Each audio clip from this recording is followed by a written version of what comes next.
Hello, मैं हूं विजय। मैं आज लाया हूं संस्कृत का 40 VVI ऑब्जेक्टिव क्वेश्चन, जो बहुत ही महत्वपूर्ण है आपकी परीक्षा की दृष्टि से। तो देखिए, पहला क्वेश्चन कह रहा है, एशिया महादेश का सबसे बड़ा पुल सेतु कौन है? सबसे बड़ा सेतु कौन है? तो ऑप्शन ए में दिया है जय सेतु, ऑप्शन बी में दिया है विनय सेतु, ऑप्शन सी में दिया है गांधी सेतु या ऑप्शन डी में दिया है जवाहर सेतु।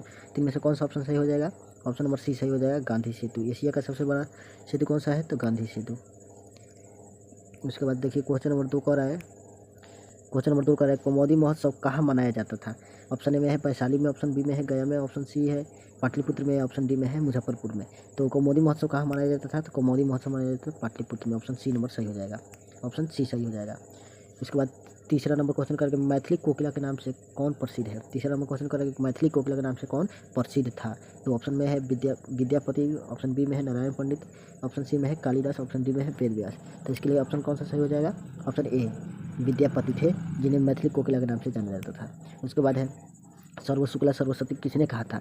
किसने कहा था सर्व शुक्ला सरस्वती? तो ऑप्शन ए में है याज्ञवल्क्य ने, ऑप्शन बी में है बाणभट्ट ने, ऑप्शन सी है जनक ने या ऑप्शन डी दांडी ने। तो इनमें से कौन सा ऑप्शन सही हो जाएगा? ऑप्शन नंबर डी सही हो जाएगा, दांडी ने। किसने कहा था सर्व शुक्ला सरस्वती? दांडी ने।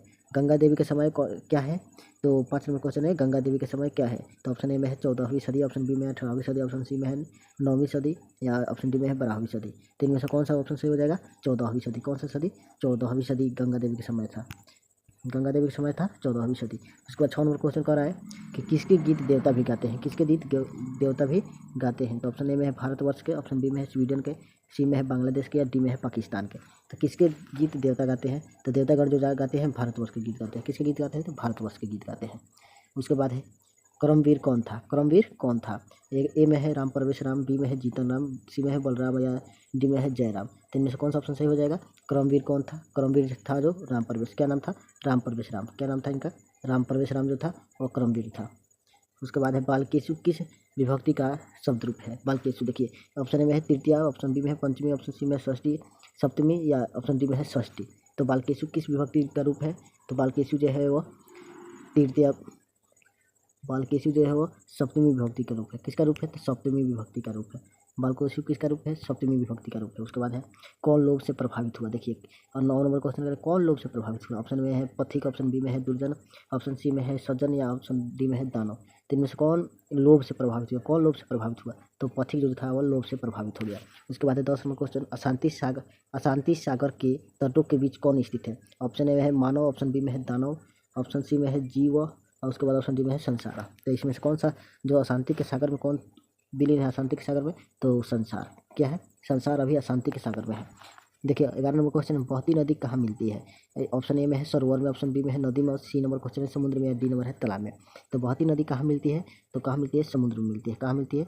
समुद्र में मिलती है। बहती नदी कहाँ मिल जाती है? समुद्र में मिल जाती है। उसके बाद है 12 नंबर क्वेश्चन कि सत्य का खजाना कहाँ है? सत्य का खजाना कहाँ है? ऑप्शन ए में है पृथ्वी लोक, ऑप्शन बी में है नर्क या ऑप्शन सी में है देवलोक या डी में है कोई नहीं। तो इनमें से कौन सा हो जाएगा? सत्य का खजाना कहाँ है? तो देवलोक में है। सत्य का खजाना कहाँ है? तो देवलोक में जो है वो सत्य का खजाना है। कहाँ है? देवलोक में। उसके बाद 13 नंबर क्वेश्चन का, भारत महिमा पाठ का द्वितीय श्लोक का किस पुराण से संकलित है? भारत महिमा पाठ जो है, भारत महिमा पाठ है, इसका द्वितीय श्लोक किस पुराण से संकलित है? तो भागवत पुराण से। पहला है विष्णु पुराण से और दूसरा श्लोक किससे है? तो भागवत पुराण से संकलित है। उसके बाद क्वेश्चन कर रहा है कि पुराण के रचयिता कौन है? पुराण के रचयिता कौन है? ऑप्शन में है महात्मा विदुर, ऑप्शन बी में है महर्षि वाल्मीकि, सी नंबर में है महर्षि वेद व्यास या डी नंबर में है कालिदास। तो पुराणों के रचयिता कौन है? तो पुराणों के रचयिता है महर्षि वेद व्यास। कौन है? तो महर्षि वेद व्यास। पुराणों के रचयिता कौन है? महर्षि वेद व्यास जो है वो पुराणों के रचयिता है। महर्षि वेद व्यास पुराणों के रचयिता है। उसके बाद कह रहा है कि रूप की रक्षा किससे होती है? 15 नंबर क्वेश्चन है, रूप की रक्षा किससे होती है? ए में है सत्य से, बी में है अभ्यास से, सी में है मज्जा या वस्त्र से, डी नंबर में है आचरण से। तो रूप की रक्षा किससे होती है? मज्जा या वस्त्र से, या यहाँ पे हो जाएगा श्रृंगार से भी हो सकता है। उसके बाद 16 नंबर क्वेश्चन, अपचय को कौन नष्ट करता है? कौन नष्ट करता है अपचय को? ए में है नम्रता, बी में है पराक्रम, सी नंबर में क्षमा और डी नंबर में सद्व्यवहार। तो अपचय को कौन नष्ट करता है? तो नम्रता। कौन नष्ट करता है? नम्रता नष्ट करता है अपचय को। उसके बाद है रघुवंशम काव्य किसकी रचना किसने की है? रघुवंशम काव्य की रचना किसने की है? तो ऑप्शन ए में है महात्मा विदुर, ऑप्शन बी में है महर्षि वाल्मीकि, सी में है महर्षि वेद व्यास, डी में है कालिदास। तो रघुवंशम काव्य की रचना किए थे जो कालिदास। कौन किए थे? कालिदास ने किया था रघुवंशम काव्य की रचना। उसके बाद है मंदाकिनी नदी किस पर्वत के निकट प्रवाहित होती है? किस पर्वत के निकट से प्रभावित होती है? तो ए में है त्रिकुट पर्वत, बी में है हिमालय पर्वत, सी में भंडार या डी नंबर में है पारसनाथ। किस पर्वत के निकट से प्रभावित होती है? तो प्रवाहित होती है त्रिकुट पर्वत से। किस पर्वत से? तो त्रिकुट पर्वत से। मंदाकिनी नदी किस पर्वत से निकलती है? तो त्रिकुट पर्वत से। उसके बाद 19 नंबर क्वेश्चन है, भिक्षुक किस वेश में आया था? किस वेश में आया था भिक्षुक? ए में है राजा के वेश में, बी में है भिखारी के, सी नंबर में है मंत्री और डी नंबर में है ब्राह्मण। किसके वेश में आया था? तो भिक्षुक जो आया था वह ब्राह्मण के वेश में आया था। किसके वेश में आया था? ब्राह्मण के वेश में आया था। किसके वेश में? ब्राह्मण के वेश में आया था। ब्राह्मण बन के आए थे इंद्र भगवान। उसके बाद बी नंबर क्वेश्चन, कर्ण कवच और कुंडल किसको दिया? किसको दिया कर्ण कवच और कुंडल? कवच और कुंडल किसको दिया कर्ण? तो ए नंबर में है इंद्र को, बी नंबर में भीष्म को, सी नंबर में कृष्ण को या डी नंबर है युधिष्ठिर को।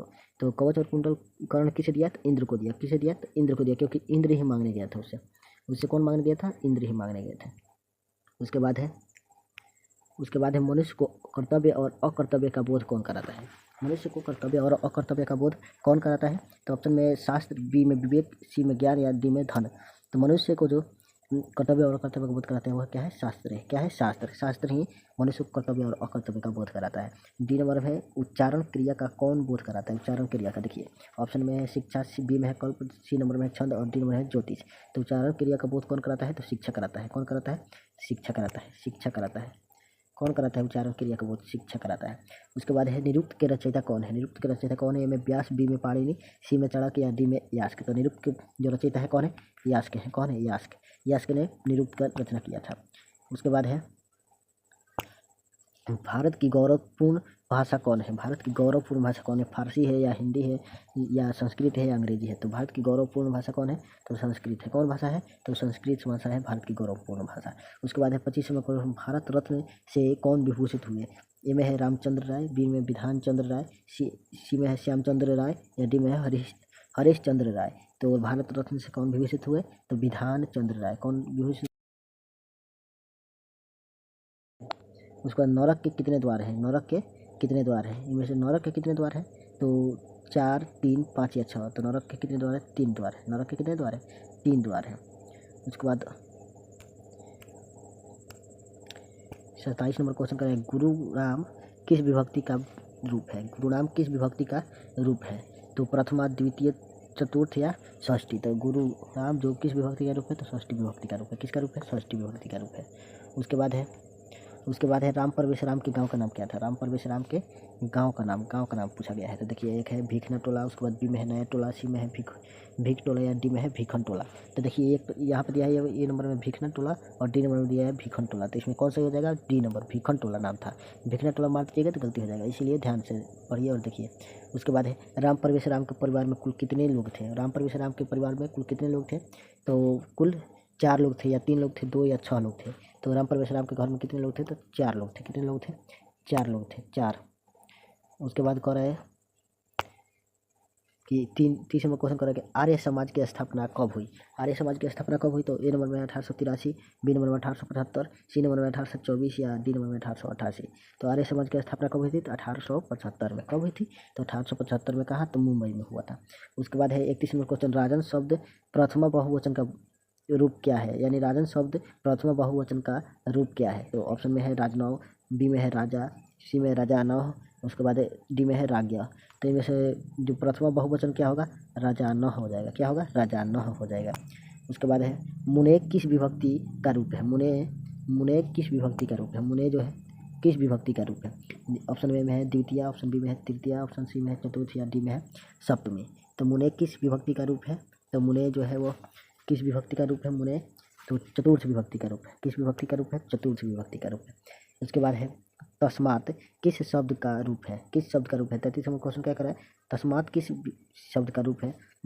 ए में है युष्मद, बी में है अस्मद, सी में है तत् या डी में है यत। तो इनमें से तस्मात किस शब्द का रूप है?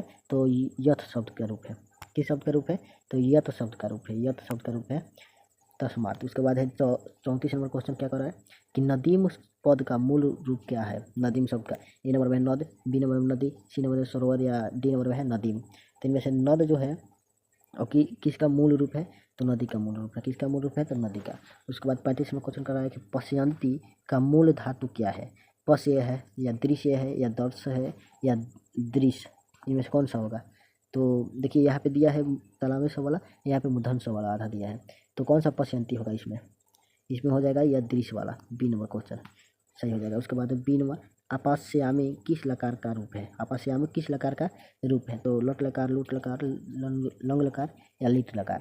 तो इनमें से कौन सा ऑप्शन सही हो जाएगा? इनमें से ऑप्शन नंबर सी हो जाएगा लीट लकार। आपास्यामी किस लकार का रूप है? तो लीट लकार का रूप है, लीट लकार सही हो जाएगा। यहाँ पे कौन सा ऑप्शन सही हो जाएगा? लीट लकार, लीट लकार सही हो जाएगा। उसके बाद है इस धातु के लोट लकार का मध्यम पुरुष बहुवचन रूप कौन है? इच्छ या इच्छ या इक्षत या इक्षेत? तो इनमें से कौन सा ऑप्शन सही हो जाएगा? इनमें से हो जाएगा इक्षत। क्या होगा? ऑप्शन नंबर सी इक्षत। इस धातु के लोट लकार मध्यम पुरुष का रूप कौन होगा? इक्षत। उसके बाद है 38 नंबर क्वेश्चन, कुरु में कौन सा लकार है? कुरु में कौन सा लकार है? लीट लकार है, लोट लकार है, लंग लकार है या लीट लकार है? तो इनमें से कौन सा होगा? इनमें से ऑप्शन नंबर बी हो जाएगा लोट लकार। कौन सा हो जाएगा? लोट लकार है। कुरु में कौन सा लकार है? लोट लकार है। उसके बाद है 39 नंबर क्वेश्चन की लंबा प्लस उदर की संधि क्या होगी? ए नंबर में है लंबोदर, लंबोदर, बी नंबर में लंबोदर, सी नंबर गजानन या डी नंबर में अम्बोदर? तो इनमें से कौन सा ऑप्शन सही हो जाएगा? ऑप्शन नंबर बी सही हो जाएगा, लंबोदर, लंबोदर सही हो जाएगा। लंब प्लस उदर बराबर क्या हो जाएगा? लंबोदर। उसके बाद 40 नंबर क्वेश्चन आपके लिए होमवर्क है, प्रतिष्ठा कौन सी संधि है? होमवर्क में बनाइएगा प्रतिष्ठा कौन सी संधि। ऐसा ही क्वेश्चन देखने के लिए हमारे चैनल को सब्सक्राइब करें और वीडियो को लाइक ज़रूर कर दें। लाइक करें और अपने दोस्तों के पास शेयर करें ताकि उनको भी फ़ायदा हो सके। धन्यवाद।